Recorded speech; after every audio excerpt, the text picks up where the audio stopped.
Hello, homeschool friends. Sabrina here from SevenSistersHomeschool.com, and today we're going to talk about college.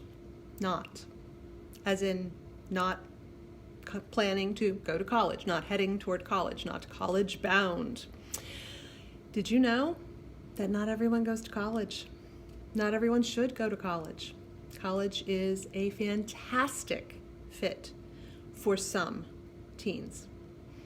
And college is not a good fit at all for others. So if you have a teenager and you are homeschooling high school and you have a sense that college is really not a good fit for your kid, that the future holds things for your student that don't necessarily need a college degree, where the very expensive endeavor of going to a four-year college would not be worth it, or you have a teen who's not really quite sure what they want to do. They're not really sure whether college is in their future or not. These are all really important things to consider, and not just assume that somehow homeschooling has been a failure if your kid does not go on to college after high school graduation. I'm a big fan of higher education. In fact, my father is a college professor.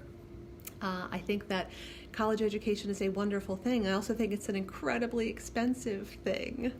And so you should go to college because you need to go to college, because the field that you are going to work in requires a college degree, because you have an area of interest that is such that that getting that college education is really worth it to you. But if your teen is not college bound, what can you do in high school to prepare them well for that? First thing, career exploration. Now, honestly, career exploration is a really important thing for any teen in high school, college bound or not. But career exploration does not happen on its own. It's not just some casual, vague thing, and you really want to invest some time and some energy and some really good attention on career exploration.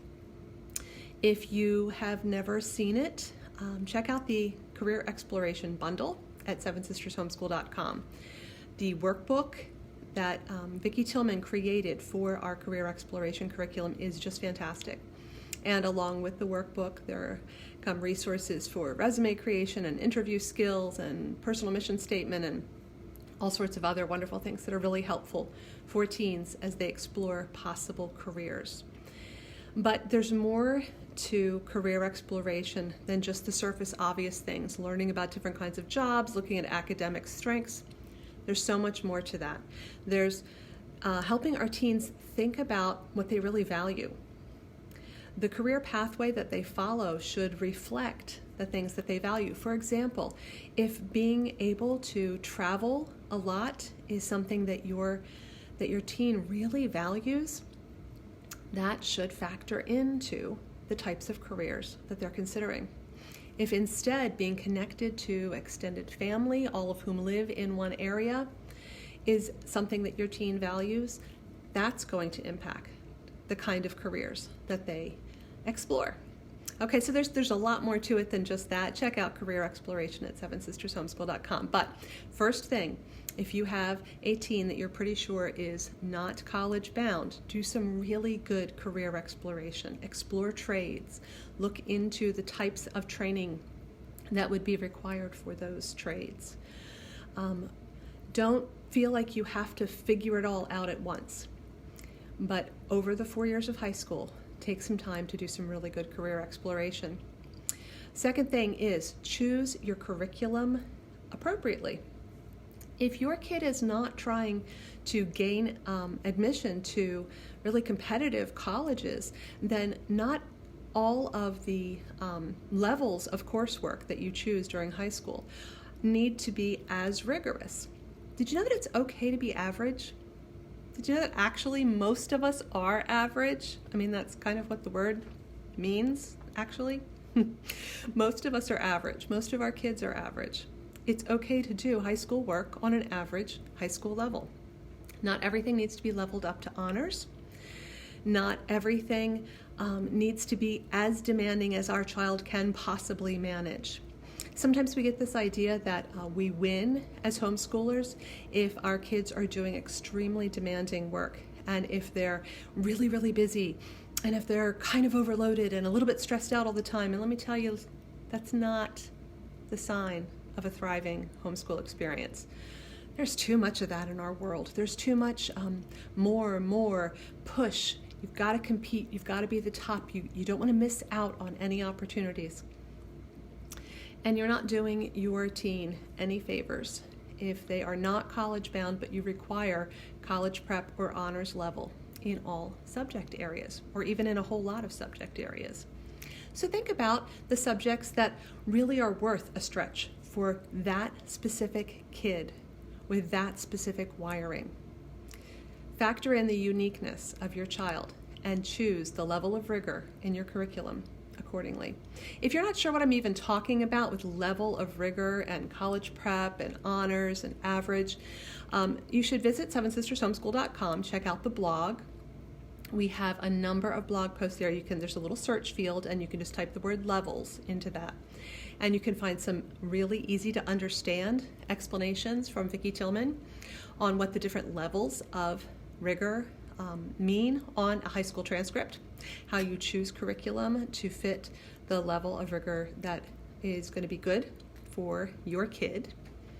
And if you're looking for curriculum that can easily be leveled, we'll turn it into a verb, that can be used at an average high school level or can be leveled up and used at a college prep or an honors level using the same curriculum. You've already bought it, and now you get to use it in different ways. Maybe you use it at different levels for different kids in your family. Or maybe you start using it at the college prep level and decide, actually, this is more rigorous than we need or want. We're going to take it down to the average level. Well, a lot of curriculum is not going to work that way for you, but that's one of the distinctives at sevensistershomeschool.com. Our curriculum is designed to be adaptable, and you can use it at a variety of levels of rigor in high school. All right, so my first tip for non-college bound teens, career exploration. My second tip, choose the level of rigor in your curriculum wisely. Don't max out your kid just to try to prove something.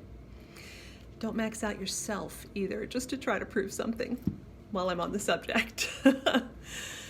And my final word of advice, if you have a teen who does not appear to be college bound, is to encourage that teen to do a lot of volunteering, a lot of shadowing in various work environments or service organizations.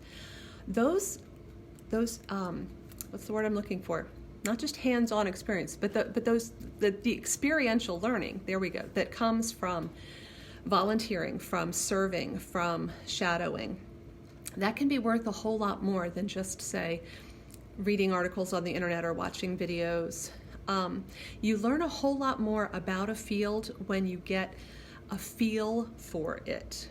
And if you have any opportunities for your teen to talk to someone, a friend, a neighbor, an extended family member who works in the field that they are considering, arrange for them to have some really good time to talk to them. Your teen needs that chance to get a real feel for the kind of options that are in front of them. And if they are not college bound, they're going to need to start doing that at a fairly young age. You want them to be heading toward high school graduation feeling like they have some sort of a plan for next steps. And you're going to empower them with that if you've given them lots of rich experiences and rich conversations with people in a variety of fields that they might be interested in. Don't let anybody shame you if you are not heading for college. It is simply not for everybody. It is absolutely for some people, and it is absolutely not for other people. And for some, you're not sure. So put some time and some thought, some judgment-free thought into whether or not college appears to be something that is an important next step for your teen. And if it's not, explore all the exciting things that God has wired them for. It's one of the best things about homeschooling high school. is tailoring that education to the unique needs, strengths, weaknesses, interests, passions of our kids. So lean into that homeschool parent and celebrate it and enjoy it. And also lean into and celebrate and enjoy the adaptable curriculum, no busy work, from sevensistershomeschool.com in a variety of subject areas, and in particular, the Career Exploration Bundle. I hope this was helpful, and I hope you have yourselves a wonderful week. Thanks for being here. Bye.